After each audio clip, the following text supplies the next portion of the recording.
They called me the family failure for choosing art over business. So, I built a $50 million company in secret and bought theirs. If you've ever been underestimated by the people who should have believed in you, subscribe, because this isn't just a story. It's a reminder that quiet ambition can shake entire empires. I adjusted the sleeves of my charcoal gray blouse in the mirror of my downtown Seattle loft, choosing something intentionally dull, something that wouldn't raise any questions. The basic Chromebook I kept just for family visits sat closed on my kitchen table, showing only a handful of simple sketches, just enough to maintain the illusion. The invitation to the Layton family gathering rested nearby, its silver lettering practically glowing under the pendant lights. Join us to honor the legacy of Layton Financial and celebrate the achievements of the next generation. My eyes lingered on the words. I'd never been part of the achievements column. The event, as always, was hosted at my brother Miles' estate overlooking Lake Washington. It promised catered elegance, power networking, and as usual, subtle reminders that I'd fallen short of the Layton standard. My phone buzzed, a message from my COO. Signature received, we officially own Graphenix Media. Layton Financial had just sold one of their struggling media ventures to my company. They didn't know it was mine. 10 years of careful misdirection was finally about to deliver the poetic justice I never dared to dream of. The drive through winding neighborhoods gave me time to reflect. I'd grown up in the Layton world, where prestige and pedigree were practically genetic. My father, Howard Layton, built a financial empire. My brother Miles was the next golden heir, Ivy League to the core. And then there was me, Elena, the odd one, the daughter who sketched storyboards instead of studying investment strategies. Art won't feed you, Elena, my father once barked. It's indulgence, not a livelihood. I still remember announcing I'd declined my acceptance to Yale to attend a digital arts college in Vancouver. My mother clutched her pearls like I'd told her I was joining the circus. What they never knew was that while I studied visual storytelling, I also quietly earned a certification in entrepreneurship. Nights were spent learning financial modeling. My first animated microseries went viral on a niche startup forum. The prize? 10 grand and a contract to produce a product explainer series. That was the seed. I funneled every cent back into hiring freelancers, building a team, and pitching corporate clients on branded storytelling. Turns out, the business world craved authenticity. Something animation delivered better than any PowerPoint. Now, at 34, I lead Ember House Studios. We power campaigns for half the Fortune 500. And today, Layton Financial becomes our newest client. Without even knowing it. We incorporated as Ember House Studios, and I made sure to use my middle name, Elena Phoenix, on every document. Elena Phoenix, not Elena Layton, became the creative force behind what would become one of the most sought-after digital storytelling agencies in North America. Of course, my family never knew. To them, I was still just Elena, the bohemian dreamer who occasionally sold an illustration online or picked up a freelance gig from a local boutique. Whenever they asked about my career, I gave them just enough to keep their low expectations intact. The Lakewood estate came into view, Miles's pride and joy. Acres of manicured lawn, towering hedges trimmed with machine precision, and a fleet of imported cars gleaming in the circular driveway. My modest Mazda 3 looked like a delivery vehicle parked among Bentleys and Aston Martins. I parked near the gate, took a breath, and checked my reflection in the rearview mirror. Neutral lipstick, no eyeliner, hair in a simple braid. My blazer was off-brand, my shoes scuffed just enough. Everything about my look had been carefully assembled to say, still trying, still failing. Elena! My mother's voice rang out as I walked up the stone path. We were beginning to wonder if you'd get here before dessert. She greeted me with her usual air kiss, her eyes immediately dropping to assess my outfit. I saw the quick flicker of relief. It was appropriately underwhelming. Traffic, I said lightly, and I had to finish a commission. Oh? Her eyebrows lifted slightly. Someone actually paid for your illustrations? The pause before illustrations was subtle, but pointed. If only she knew that just yesterday I'd finalized a $50 million contract with a global tech firm to build immersive onboarding content using AI-generated animation. Instead, I just smiled. Yeah, just a small e-commerce brand, nothing major. The interior of the house hadn't changed. Same gold accents, same sterile modern art, same oversized portraits of Miles and his accolades. Photos lined the hallway. Miles at Stanford. Miles receiving an award from the Chamber of Commerce. Miles cutting the ribbon at the latest Leighton Financial HQ.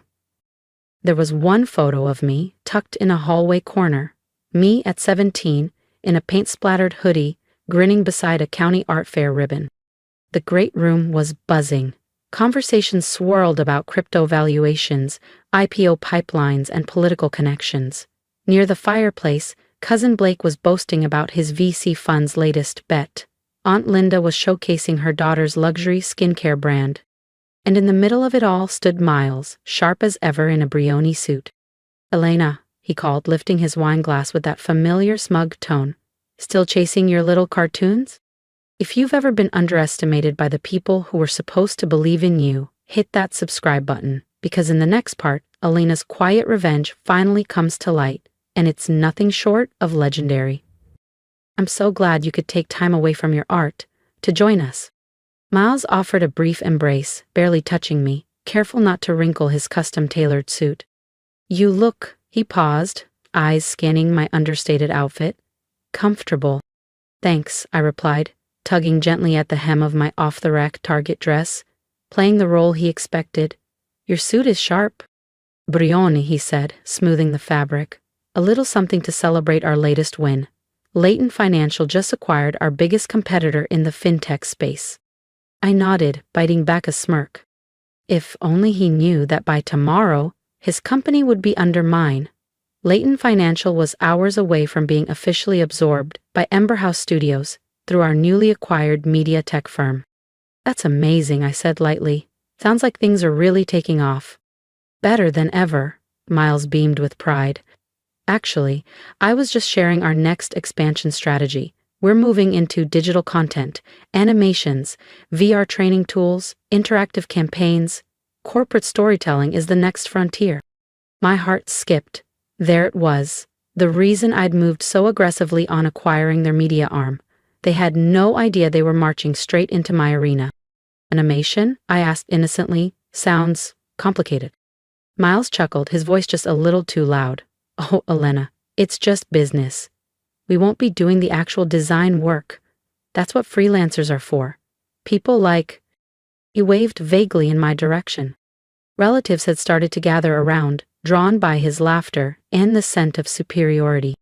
"Still doodling cartoons, Elena?" My cousin Blake chimed in with a smirk. "I've got a couple interns at my firm who moonlight as artists. Want me to send you their portfolio?" "Thanks," I murmured. "But I'm doing all right with my projects." "All right?" Miles arched an eyebrow. "Is that why you're still driving that little beater?" They didn't know I owned 3 cars, including a fully electric Porsche Taycan. And that the so-called tiny apartment I lived in, I owned the whole building. "I get by," I said with a shrug. "Not everyone needs marble countertops to feel successful." "Getting by isn't succeeding," came a familiar voice behind me. I turned. My father stood with his usual stern expression, arms folded. "Miles's latest deal is worth more than you'll ever make sketching fairy tales," he said flatly. The fire rose in my chest, but I smiled. In less than 24 hours, the fairy tale they mocked would own the empire they worshipped.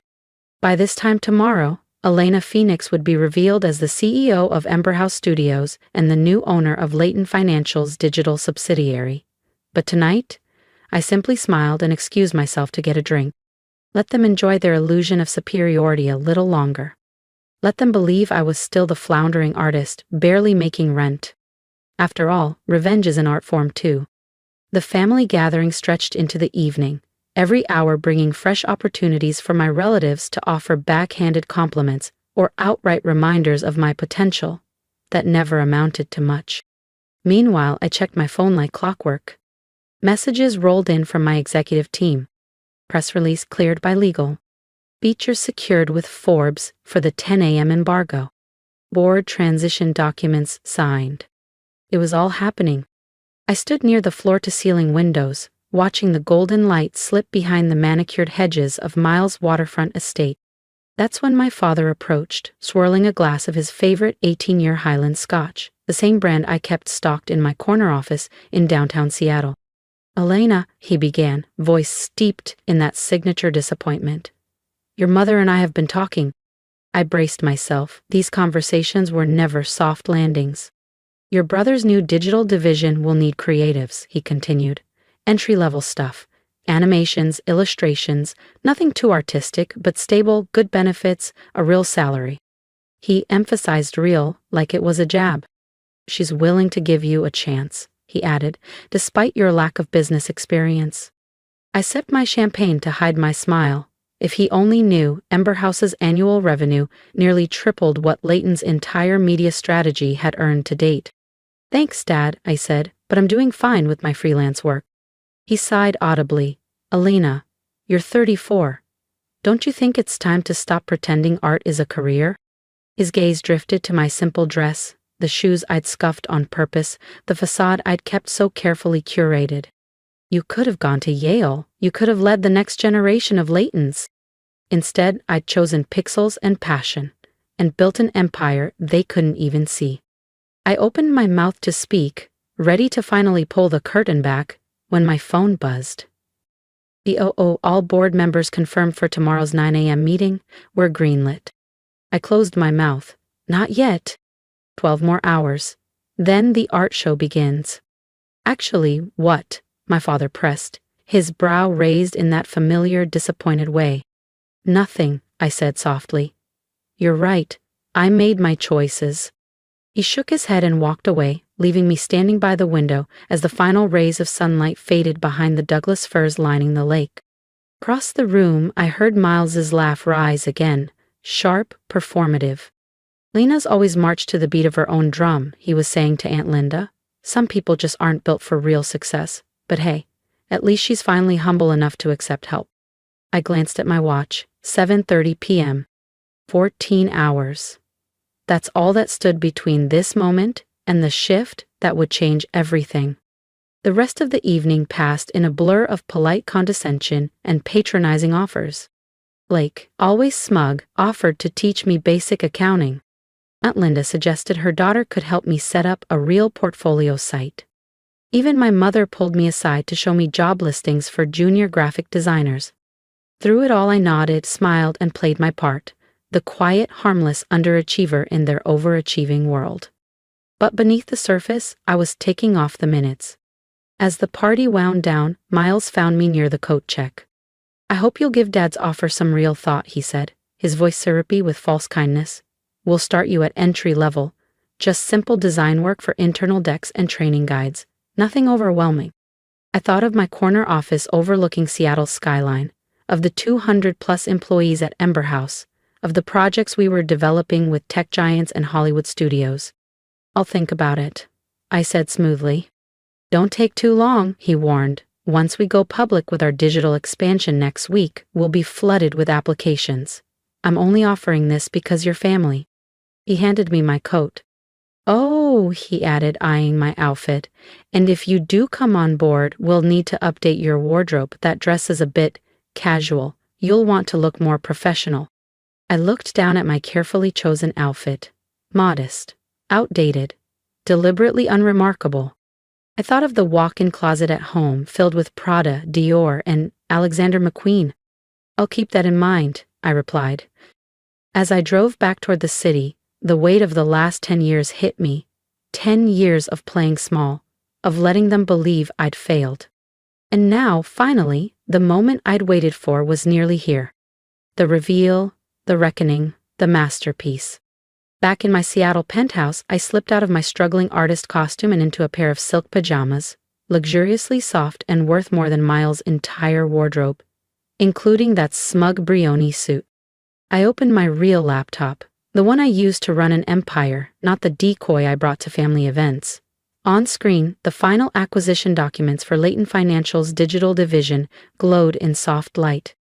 A message pinged from Kara, my executive assistant. "Everything's confirmed for tomorrow." Car arrives at 8:30 a.m. sharp. The Leighton board still doesn't know you'll be at the meeting. I poured myself 2 fingers of the same aged scotch my father had been sipping earlier, the irony too rich to ignore, and stepped onto my terrace. Below, the city shimmered with electric confidence. Somewhere across the lake, Miles was probably still basking in self-importance, telling his wife about how he was giving his poor, wayward sister a chance at a real career. My private phone rang, the line only my core team had access to. It was Marcus, my COO and oldest business partner. "Elena," he said, voice steady, "just confirming you're in for tomorrow. Once we go public, it all changes." "My family?" I asked softly. "They'll finally know the truth," he said. "All of it," I finished. There was a pause. "You sure you want to do it this way? We could send a proxy. Keep your identity hidden a little longer." I stared out over the glittering skyline, thought about the decades of quiet dismissal, the offers of help, the pitying looks. "No," I said. "I want to see their faces when they realize exactly who they tried to pity." After hanging up, I lingered on the terrace, the wind cool against my skin. Every insult, every eye roll, every time I'd been underestimated, it had brought me here. Tomorrow, they'd see that the daughter they dismissed as impractical had quietly outbuilt them all, that success didn't have to wear a suit or speak in buzzwords. Tomorrow, Elena Leighton would disappear, and Elena Phoenix, CEO of Ember House Studios, would rise. I raised my glass to the skyline. The performance was over. The reveal was about to begin. The Leighton boardroom looked just like I remembered, mahogany, leather, and arrogance. I stood in the private elevator, now wearing a custom camel suit that cost more than 6 months of the entry-level salary Miles had so generously offered. "Ready, Miss Phoenix?" Marcus asked beside me. We had started together, from nothing. I checked my reflection in the mirrored elevator walls. "Let's make history," I said. Gone was the carefully constructed mask of the starving artist. Today, I looked every inch the CEO I truly was. Elena Phoenix in a tailored camel suit, heels clicking with purpose. "Ready?" I said to Marcus, just as the elevator doors opened onto the top executive floor of Leighton Financial. Inside the boardroom, Miles was holding court, gesturing enthusiastically as he spoke to the gathered board members. My father sat tall at the head of the table, polished and powerful in his signature navy suit.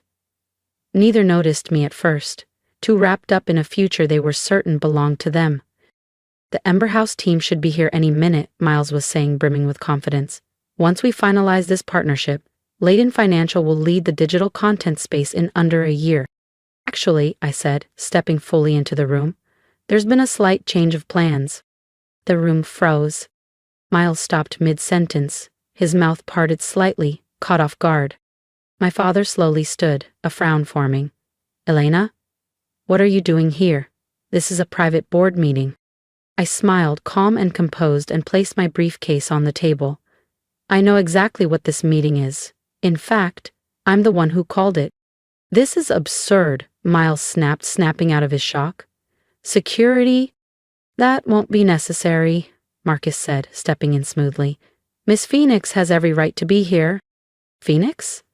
Miles blinked. My first thought was that her name was Leighton. My second was that her name was Leighton. My third, "Professionally," I said, flipping open my briefcase, "I go by Elena Phoenix, the name I used to build Ember House Studios from the ground up." I began handing out packets, acquisition documents, final sale agreements, press materials ready for release. The color drained from my father's face as he read the heading. "Official transfer of Leighton digital assets to Ember House Studios." This can't be right." "Oh, it's very right," I said, moving to the far end of the table and taking my seat. My rightful seat. "Let me tell you a story," I said, "about a girl who loved art and business equally, who studied marketing at night while building animation by day, who saw what no one else did, a gap in the corporate storytelling space, and built a company worth over $100 million. Miles was pale as he flipped through the pages. His hands were trembling. "You're Elena Phoenix? You own Ember House? I nodded. The company you've been desperate to partner with has been mine for a decade. Since around the time you all decided I'd thrown my life away. But you live in a tiny apartment, Miles stammered. You drive a Mazda. I chuckled. I own the entire building that apartment sits in, and that Mazda? Just my costume for family visits. I paused, meeting his stunned eyes. Would you have taken me seriously if I'd shown up in the Porsche Taycan? Would you have preferred I showed up in my Porsche? I asked, lifting an eyebrow. One more thing to assume I couldn't possibly afford? My father was still staring down at the documents, specifically the page showing Ember House Studios' current market valuation. All this time, he murmured. All this time? I echoed, my voice calm but resolute. Every holiday, every birthday dinner, every backhanded compliment about following my passion, every comparison to Miles's real success. While you were underestimating me, I was building something bigger than Leighton Financial ever dared to be. Why? Miles demanded, his voice rising. Why hide it? Why let us believe you'd failed? Because you never would have respected it, I said sharply. You would have tried to absorb it, rebrand it, fold it into your empire, strip it of its soul and call it progress. I needed space to build it on my terms. I stood, adjusting my blazer with quiet authority. And now, as of 9 a.m. this morning, Ember House Studios is the legal owner of Leighton Digital. We'll be restructuring immediately, prioritizing innovation, not inheritance. I turned toward my brother. Miles, your position as CEO will be dissolved. You're welcome to apply for a role in our creative development team. I looked to my father. You'll be moved to an advisory capacity until your retirement next month. The silence that followed was complete. Even the board members, who normally clung to every word my father spoke, sat frozen in disbelief. You can't do this, Miles finally stammered. Actually, I said, pulling out my phone, I already have. The board approved the sale last week. They just didn't know I was the buyer. My phone buzzed right on cue. I turned the screen toward the table. The New York Times, live. The artist behind the empire, Elena Phoenix, reveals herself as CEO of Ember House Studios in shocking acquisition of Leighton Financial's digital arm. Oh, and about that entry-level position you offered me yesterday, I added, turning to Miles. I'll have to pass. I'm afraid I'm a bit overqualified. The next hour blurred by in signatures and stunned expressions. My father sat in silence, staring at the long, polished table, now under my command. As the boardroom emptied, leaving only us, Miles finally spoke, voice hollow. All these years, he said, you let us think you were failing. You let us pity you. No, I corrected, meeting his eyes. You chose to pity me. You saw what you wanted to see, the disappointment, the failure. You never once imagined I could be more. My father rose slowly from his chair, looking older, smaller than I had ever seen him. Ella, Save it, I said gently. I didn't do this for revenge. I met his gaze. I did it because it was the right business decision. Ember House needs Leighton's infrastructure to scale, and Leighton Financial? It needs our innovation if it wants to survive the next decade. I gathered my folder, clicking it shut. There's a dinner tonight at Canlis to formally announce the merger. I trust you'll both attend. They nodded wordlessly, still reeling. Good, I stepped toward the door. Oh, and Miles? I paused, letting the moment settle. Next time you talk about dressing professionally, maybe think about who's sitting at the head of the table. The elevator doors slid shut behind me. The ride back to the Phoenix building, my company's glass-clad headquarters overlooking Elliott Bay, was quiet. Marcus didn't speak. He knew I needed space to process. It wasn't until we returned to my penthouse-level office that he asked, "Feel good?" I stepped to the window, watching sunlight glance off the water, the Space Needle in the distance. "It feels right," I said softly, "like finishing a canvas I started a decade ago." My phone buzzed again. And again. A flood of messages. Cousin Blake, who once offered to help me network, now wanted to schedule a meeting to discuss his VC fund. Aunt Linda had emailed asking if her daughter could apply for a design internship. Even my mother had texted, "Why didn't you tell us?" I left them unread. They could talk to me tonight, when I was no longer the family failure but their equal, or maybe more. Instead, I opened my laptop and began writing a speech. Tomorrow I'd address Latent Digital's employees. I wanted them to know that while change was coming, their futures were safe, if they were willing to embrace creativity, not just legacy. Then another message came in. From Miles. "I need to understand, please, can we talk before dinner?" I thought about it for a moment, then typed my reply. "Come by my office, the real one, Phoenix Building, 35th floor. Security will be expecting you." An hour later, Miles stood in my office, stiff, uncomfortable. His eyes wandered across the room, the wall of original artwork, the clean architectural lines, the commanding view of Seattle's skyline. All the signs of a life he never imagined I'd built. "Why?" he asked. "Why what?" I replied. "Why did you hide this? Why did you buy Layton? Why let us all believe you'd failed?"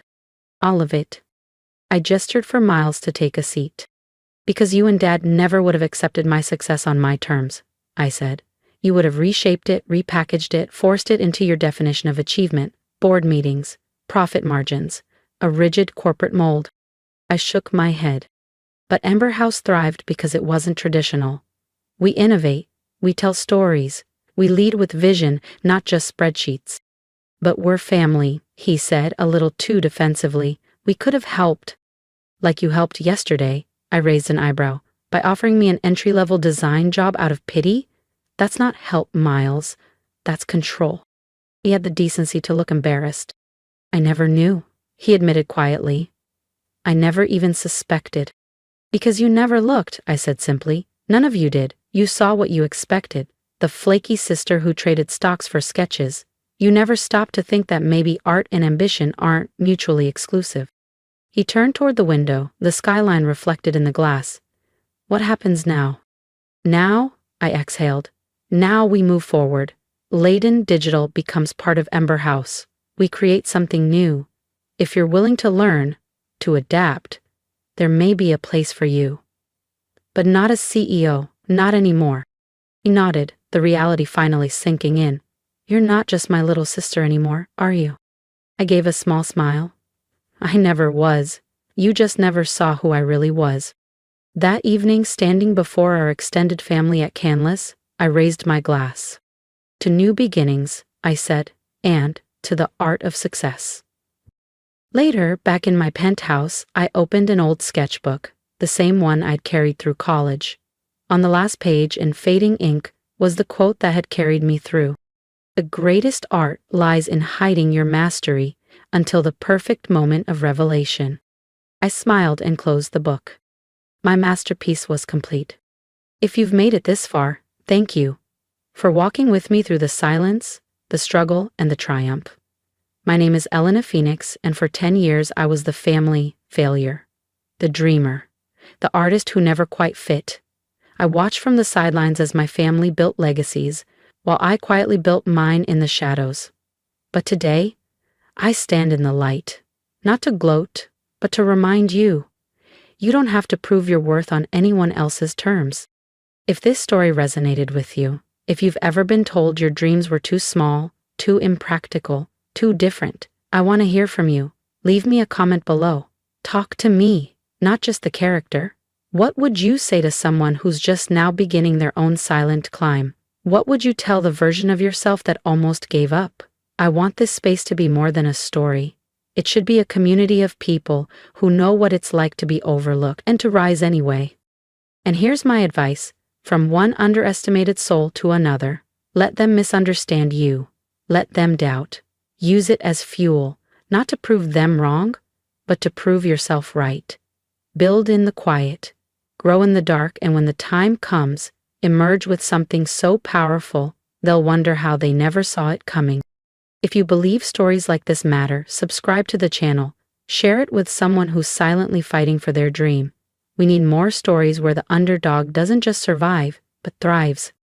Because success doesn't always wear a suit. Sometimes it wears paint-stained hands, or late nights and quiet confidence. Sometimes it looks like you. So, to anyone out there building in silence, keep going. The masterpiece isn't just the work you're creating, it's who you're becoming. And when your moment finally comes, make sure they hear every brushstroke.